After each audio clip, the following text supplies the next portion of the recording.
What's going on YouTube? It's your boy CamATL. Shout out to the DFS squad. Shout out to everybody watching this video right now. Drop a like down below because I already know you're gonna love it. Subscribe to the channel if you haven't already. Make sure you like the video down below. Comment anything in the comment section and subscribe to the channel to enter your name into that $50 giveaway. I know I haven't done an NFL video in a few weeks. I figured I'd come back and do that. We've been dominating the last few weeks still, just like we did the beginning of the season, most of the year this year. I believe we've lost, twice all year. So it's been an amazing NFL season. Go to greenlightdfs.com if you want to join the squad for that. Now, I'm not going to take much of your time at all in this video. I'm just going to go through the first look lineup. I'm going to enter the first look lineup to you guys and explain why I like these guys. I'm not going to take a whole bunch of time on it. I'm just going to stick to the first look lineup and explaining to why these guys are my top plays. Okay? Now, starting off at quarterback, the guy I'm settling on is Lamar Jackson at 5'9".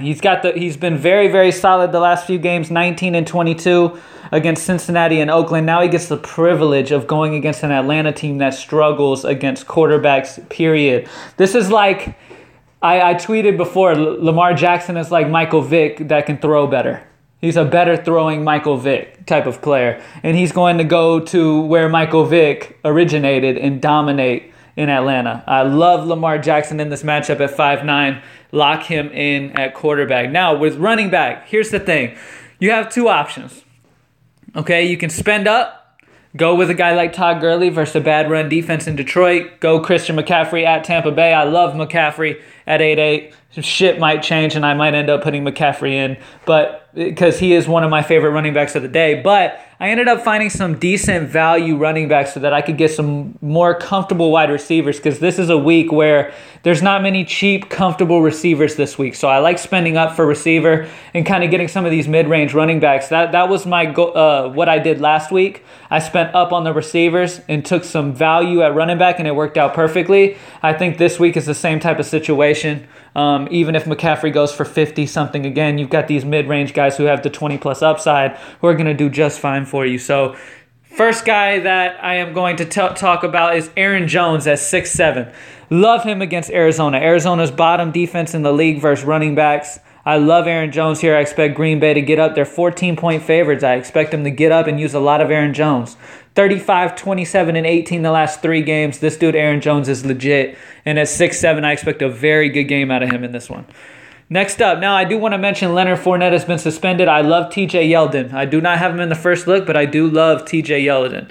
Next up, Phillip Lindsay at 5'4". This dude's been hot, super consistent. He hasn't had under 10 Draftkings points since week 4.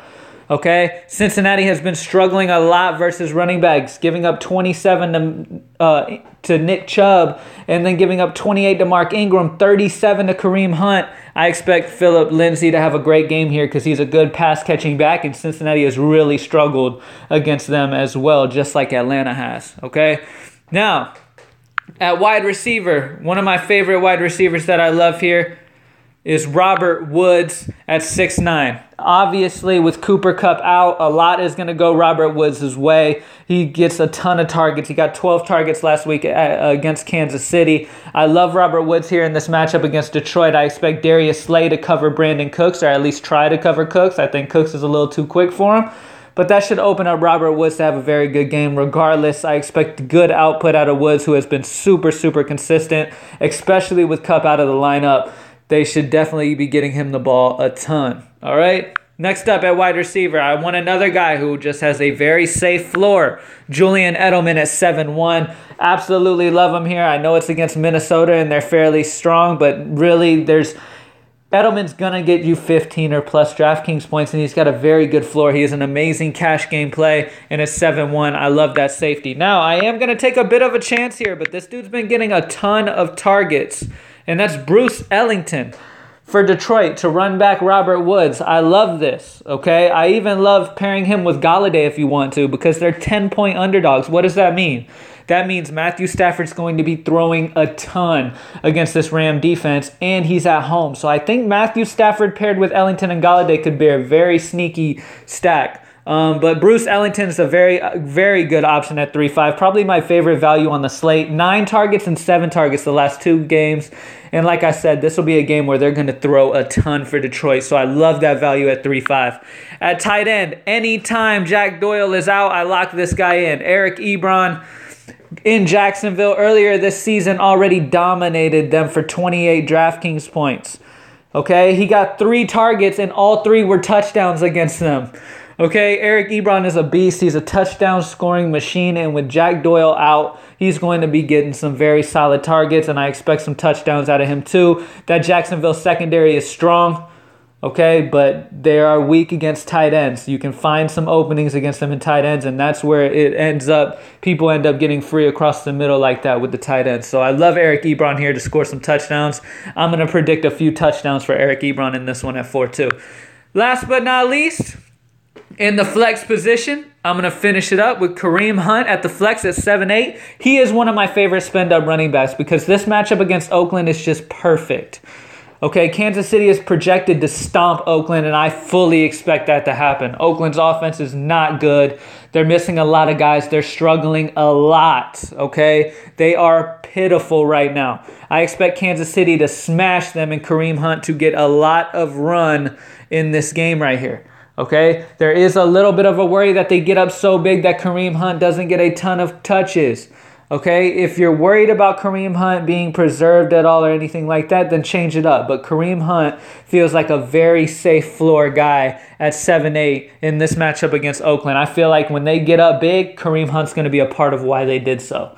All right, so Kareem Hunt is amazing at 7-8. To finish it off, man, I love the Chiefs defense. I think this is going to be my main go-to defense of the week. I know they haven't been great this year, but this matchup is fantastic, and they're only 2-5. Their last 5 games, 14, 9, 4, 10, and 11. Fairly consistent for a team priced at 2-5, who are predicted to stomp Oakland, forcing Oakland to throw a ton, which could lead to pick sixes, could lead to interceptions, sack fumbles, all types of good shit for DFS. So the Chiefs are locked in for me at defense. This is the first look lineup, guys, so things might change. Go to greenlightdfs.com to join the squad if you want the official that we drop about an hour before the slate starts on Sunday. We've been dominating this season, man. Amazing NFL season. I believe we've lost twice all year. So it's been an amazing season. Okay, so join the squad, greenlightdfs.com. Let's go ahead and kill it, man. This first look lineup's looking very balanced and nice. I recommend it for cash. It looks like a very solid floor lineup. I don't know how crazy the upside is because we're not taking any ridiculous chances in this. It's very safe floor, guys, so I would reserve this for cash. But like I said, throughout the week, things can change. So greenlightdfs.com to make sure you get the updated version. Hit me up on Twitter, at @cam_ATL, if you have any questions throughout the week. And I'm out. Thanks for watching, guys.